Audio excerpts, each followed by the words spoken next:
In die nuus vanaand, die minnares van die veroordeelde moordenaar en verkragter Thabo Bester se 17-punt plan kry wind van voor.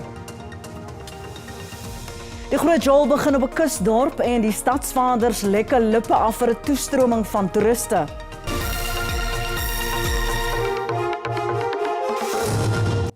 Goeienaand en baie dankie dat jy by ons aangesluit het. Die Bloemfonteinse Landdroshof het nie gefouteer nie toe hy in September vanjaar borgtog aan Dr. Nandipa Magudumana, die minnares van die moordenaar en verkragter Thabo Bester, geweier het. So het waarnemende regter Melissa Jordaan in haar uitspraak in die Hooggeregshof aan Bloemfontein gesê toe sy Magudumana se borgtog appel van die hand gewys het. Magudumana het op 17 punte staat gemaak om op borgtog vrygelaat te word, maar dit het nie gewerk nie. Waarnemende regter Jordaan stem saam met Landdros Estelle de Lange dat Magudumana die meesterbrein agter die ontsnapping van die moordenaar en verkragter Thabo Bester is. Jordaan sê die Landdros het nie 'n fout gemaak om Magudumana as 'n vlugrisiko te beskou nie, aangesien sy sonder 'n gestempelde paspoort in Tansanië in hegtenis geneem is. Magudumana se verdediging het in haar appel aangevoer dat daar geen bewyse is van korrupsie aan haar kant nie. Jordaan het egter die voorlegging teengestaan en gesê die polisie kon haar met die misdade verbind deur betalings wat sy aan beskuldigde nommer 1, Senoi Matsuwara, gemaak het. Volgens 'n regsontleder het Magudumana steeds regsopsies. She still have the legal route to go through, which she can still approach the SCA for petitioning it in order to get it. But however, it's not going to be successful. On the basis that, firstly, remember the conditions of and requirements of bail application. She's a flight risk. She was found with different passports and it was never stamped. Also, she does not have a proper address where we say that when she's been released with bail, now she'll be found on this address. She does not have address currently. Magudumana se regsverteenwoordiger, Machini Motloong, sal later kommentaar lewer. Die Israëlse eerste minister Benjamin Netanyahu het in 'n onderhoud met 'n Amerikaanse uitsaaier aanvalsonderbrekings om humanitêre redes as 'n moontlikheid bestempel. Netanyahu bly egter soos Hamas onbuigsaam oor 'n wapenstilstand. Intussen is tientalle mense oornag dood in Israëlse lugaanvalle op Khan Yunis, Rafah en Der al-Balah in die suide van die Gaza-strook. Israel het Palestynë aangemoedig om na die gebied te vlug om lugaanvalle in die noorde vry te spring. Intussen herdenk Israel 'n maand sedert die Hamas-aanval waarin 1400 Israelies, meestal burgerlikes, dood is en ongeveer 240 as gijslaars geneem is. Well, there will be no ceasefire, general ceasefire in Gaza without the release of our hostages. As far as tactical little pauses, an hour here, an hour there, we've had them before. I suppose we'll check the circumstances in order to enable goods, humanitarian goods to come in, or our hostages, individual hostages to leave. But I don't think there's going to be a general ceasefire. It's not that I don't think. I think it will hamper the war effort. It'll hamper our effort to get our hostages out. Netanyahu gee nie bes nie. Volgens die Amerikaanse president Joe Biden sou dit 'n fout wees as Israel Gaza beset na die konflik. Netanyahu verskil oënskynlik. Those who don't want to continue the way of Hamas, it certainly is not. I think Israel will, for an indefinite period, will have the overall security responsibility, because we've seen what happens when we don't have it. When we don't have that security responsibility, what we have is the eruption of Hamas terror on a scale that we couldn't imagine. In Khan Yunis soek reddingswerkers deur puin na oorlewendes na Israel se lugaanval. Minstens 23 Palestynë is dood in die en nog 'n lugaanval in Rafah. Volgens die Hamas-beheerde Gaza Gesondheidsdepartement sluit die meer as 10.000 sterftes in Gaza meer as 4.100 kinders in. Die Israeliese weermag het beeldmateriaal uitgereik van wat hy sê aanvalle is op Hamas-teikens naby 'n hospitaal in Noord-Gaza. Volgens die weermag was daar 'n Hamas-basis in 'n naburige gebou van die Al-Quds Hospitaal. Die lugaanval het sekondêre ontploffings veroorsaak wat volgens Israel daarop dui dat dit 'n wapenopgaarplek was. Die weermag het ook beslag gelê op tankafweer missiele, lanseerders, wapens en inligtingverspreidingsmateriale. Die sekretaris-generaal van die Verenigde Nasies, Antonio Guterres, het sy kommer uitgespreek oor die lot van Gaza kinders. Gaza is becoming a graveyard for children. Hundreds of girls and boys are reportedly being killed or injured every day. More journalists have reportedly been killed over a 4-week period than in any conflict in at least 3 decades.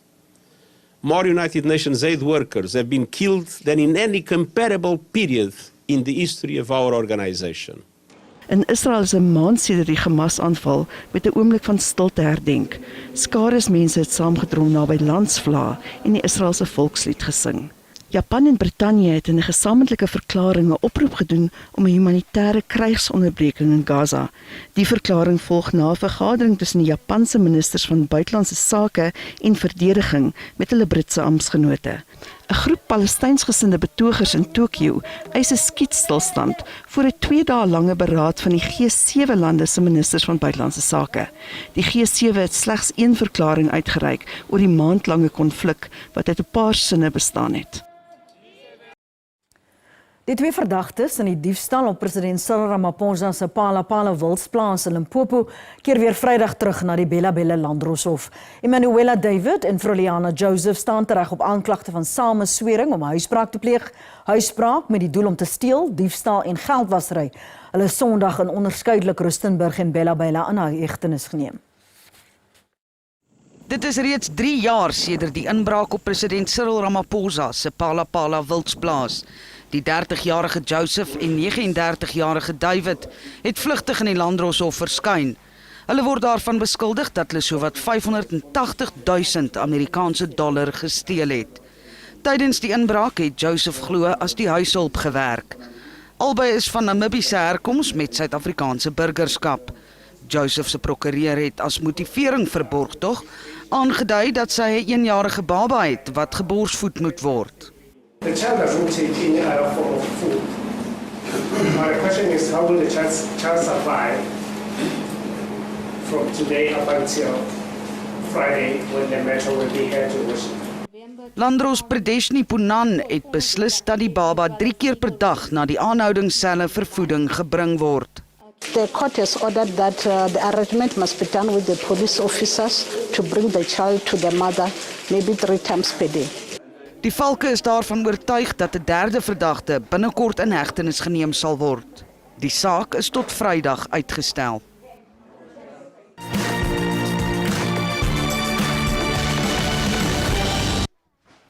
In Somalië het hewige vloede meer as 113.000 mense haweloos gelaat. Honderdduisende is duidelik dakloos. Minstens 10 mense is in die nadraai van die oorstromings dood.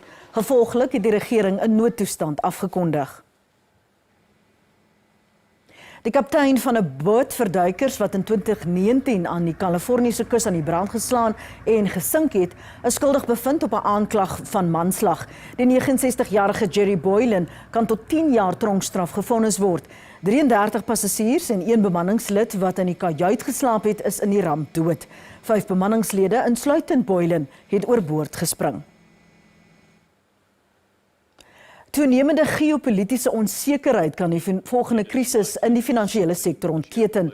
Die wêreld se voorste bankiers het die vrees by die Wêreldbeleggingsberaad vir finansiële leiers uitgespreek. Die menings kom te midde van die oorlog tussen Israel en Hamas, asook Rusland en Oekraïne. Die hedendaagse koue oorlog tussen China en die VSA skep ook onsekerheid. Die bankbase het ook kommer uitgespreek oor die verskerping van regulering wat wêreldwye ekonomiese groei belemmer en druk op kleiner banke plaas.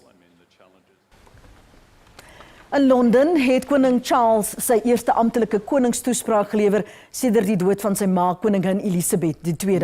Die toespraak wat deur die regerende party geskryf is 'n aanduiding van premier Rishi Sunak se prioriteite aan die aanloop tot die volgende algemene verkiesing. Die konservatiewe party gaan hom veral toespits op wet en orde en kwessies soos ekonomiese groei en die stryd teen klimaatsverandering is ook genoem. Intussen sê die arbeiders vanjaar se toespraak is blote herhaling van vorige jare.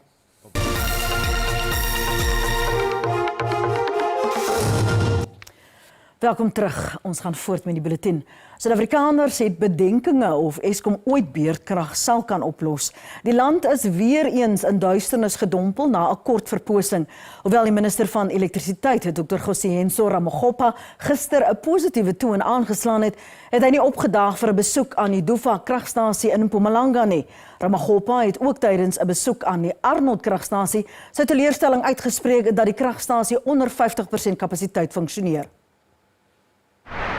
Terwyl kragonderbrekings onverpoos voortduur, bestaan daar min vertroue by die publiek dat Eskom hierdie kragkrisis kan vasvat. I think the government is greedy. They steal the money.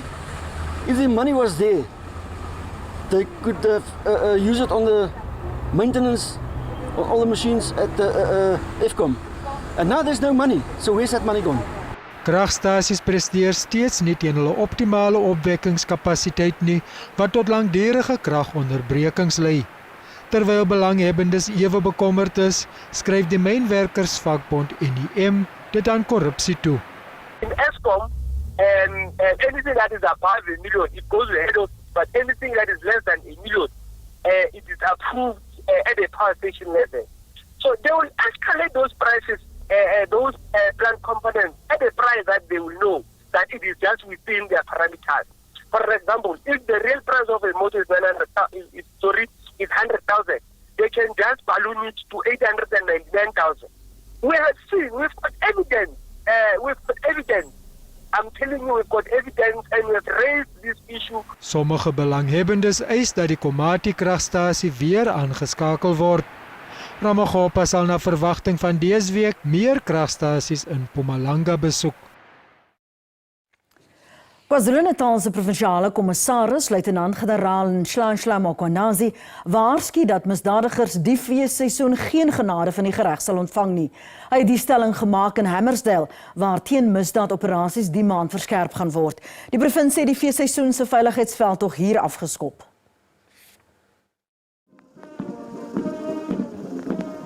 Die veldtog is met goeie rede hier begin. Die jongste statistiek toon dat 1500 mense sedert April in die provinsie vermoor is en dat 1800 verkrachtings aangeteken is. Vanjaar se tema, niemand word agtergelaat in die bou van 'n misdaadvrye KwaZulu-Natal nie, is daarop gemik om die tendens om te keer. Intussen word die meeste moorde en verkrachtings in die land by die Inanda polisiestasie aangemeld. Volgens die polisie val jong mense vas in 'n misdadigerslewe. We hope and pray that the communities and the parents are going to be able to control their children. Because for us, it pains us. It pains us when we get into a crime scene and there's a shootout because of these youngsters. Verskeie polisielede in die provinsie het al hul lewens aan diens verloor. Intussen het die veldtog ook ten doel om 'n vertrouensverhouding tussen die polisie en gemeenskapslede te kweek. We are certain that we cannot afford to have any one of those police people dying because they're trying to protect lives, because they're trying to make our province and our country a safe province. Wetstoepassingsagentskappe en gemeenskapspolisieeringsforums het boonop 95 voertuie ontvang om hul werk te vergemaklik. We want to applaud the KwaZulu-Natal government for what it did for us as CPF people. Then it's going to that action is going to enable us to do our work properly. Meer polisielede en ander wetstoepassers sal na brandpunte ontplooi word.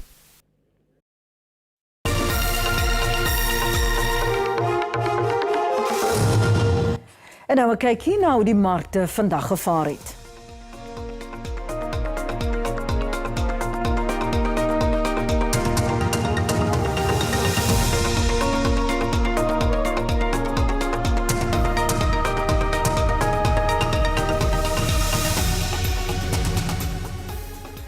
En op die JSE-termynmark het die pryse van landbougewasse vir lewering in Desember hoofsaaklik gedaal. Die prys van witmielies is R3.815 per ton, wat R48 laer is. Koring kos R13 meer op R5.853 per ton. Sonneblom se prys is R9.055 per ton of R117 laer. En soja kos R9.300 wat R28 minder is.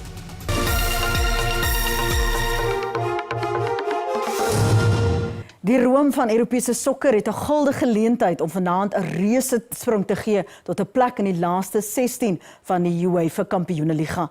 Die verdedigende kampioen Manchester City en die Spaanse spoglik Barcelona is 1 oorwinning weg van kwalifisering. Daarenteen sal die Franse reus Paris Saint-Germain op sy stukke moet wees teen die Italianers AC Milan. Die cricket wêreldbeker groepwedstryd tussen Afghanistan en Australië het 'n opwindende einde afgestuur tot die Aussies uiteindelik geseëvier het danksy 'n skitterende kolfvertoning deur 'n beseerde Glenn Maxwell. Afghanistan het in sy kolfbeurt 291 vir die verlies van 5 paaltjies aangeteken. Afghanistan het die Aussies vroeg onder druk geplaas deur gereeld paaltjies te neem. Maar Maxwell het die wa deur die drif getrek met 'n onoorwonne beurt van 201 lopies vir 'n oorwinning van 3 paaltjies. Die kusdorpie Mosselbaai in die Weskaap het sy eerste passasiersskip verwelkom om die 2023-24 vakansieseisoen in te lei. Transnet Hawe Owerheid en saam met Mosselbaai Toerisme honderde passasiers ontvang wat 'n dag lank die tuinroete streek verken het. Die Mosselbaai Hawe sien uit daarna om hierdie seisoen verskeie internasionale passasiersskepe te verwelkom wat toerismekoffers in die streek 'n hupstoot sal gee. Die passasiersskipseisoen het begin met die nooiensvaart van die Vasco da Gama. Die skip met meer as 400 passasiers aan boord is op 'n wêreldtoer. Die Europese besoekers is met 'n trots Suid-Afrikaanse verwelkoming getrakteer. We're very excited. We actually have a bumper cruise season for Mossel Bay this year. We are expecting approximately 22 vessels. With this one that we received today is 23 for the 23-24 season. I think we are expecting approximately 6 vessels that will be doing their maiden voyages to Mossel Bay. And then the Norwegian Jade Lines and Silver Sea Cruises that were here last year will be visiting us again a few times in this season. Passasiersskepe maak al hoe meer 'n Mosselbaai se draai. Pre-COVID, I could say, we used to get approximately 5-6 vessels per season.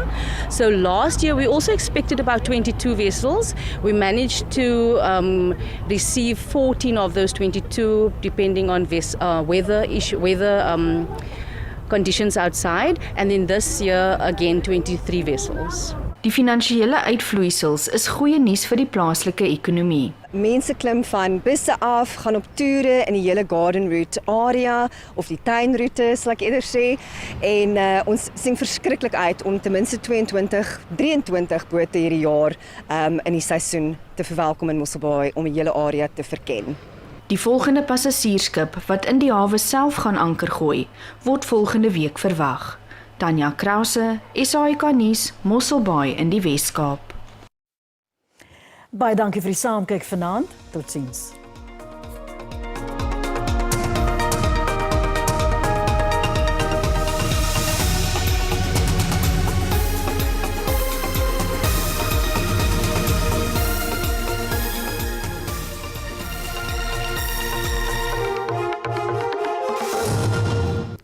Hartlike welkom. Die weervooruitsigte is as volg. Wat vandag aanbetref versprei tot wydverspreide buie kan verwag word in dele van noorde, te strek oor die sentrale dele van die land tot in KwaZulu-Natal, asook dele van die Ooskaap. Enkele buie kan ook verwag word in die tuinroete. Lig tot matige wind kan verwag word kuslangs asook in die binneland. Dan môre enkele buie kan verwag word tot oostelike gedele van die land en dit sprei tot in KwaZulu-Natal en dele van die Ooskaap. Oggendmiskole kan ook verwag word in die grensende binneland van KwaZulu-Natal. Stormsterk wind kan ook verwag word in dele van Gebega. Dan kyk ons na môre, daar is 'n weerwak uitgereik deur die Suid-Afrikaanse weerdiens vir ewige donderbuie in die streek van Limpopo, oor dele van die Noord-Kaap, oor Gauteng, die noordoostelike dele van die Vrystaat tot in KwaZulu-Natal en dit gaan gepaard met swaar reën, haal en sterk wind. Die weerwag geld ook vir môre met swaar reën in dele van Limpopo. Dan kyk ons na minimum en maksimum temperature in Gauteng. 'n koeldag kan verwag word in hierdie provinsie asook wydverspreide buie. Pretoria se maksimum daar is 25, Vereniging het 'n minimum van 13 en 'n maksimum van 24.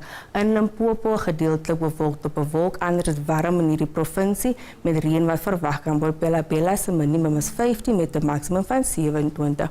Dan beweeg ons na Mpumalanga, 'n mooi dag kan verwag word, andersins word reën verwag in die oostelike dele van hierdie provinsie. Dit is ook 'n koeldag. Skukuza se maksimum is 24. kus langs gedeeltelik bewolk met enkele buie wat verwag kan word, anders koel.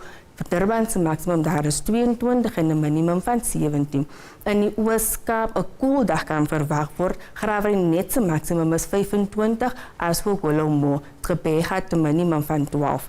Dan beweeg ons na die Wes-Kaap. Dit is bewolk in die grootste dele van hierdie provinsie, sonnig in die westelike dele, anders dit koel tot warm. Benwini met 'n minimum van 9 en 'n maksimum van 27. Dan Noord-Kaap, dit is warm in hierdie provinsie. Appington se maksimum is 32. Dan terug na die binneland, gedeeltelik bewolk tot bewolk, anders is koel tot warm. Bloemfontein het 'n maksimum van 29 en 'n minimum van 10. Dan laastens Noordwes, 'n warme dag kan verwag word. Rustenburg se maksimum daar is 29, asook Klerksdorp. Dit is dan al van ons hier by die weersentrum. Geniet die aand.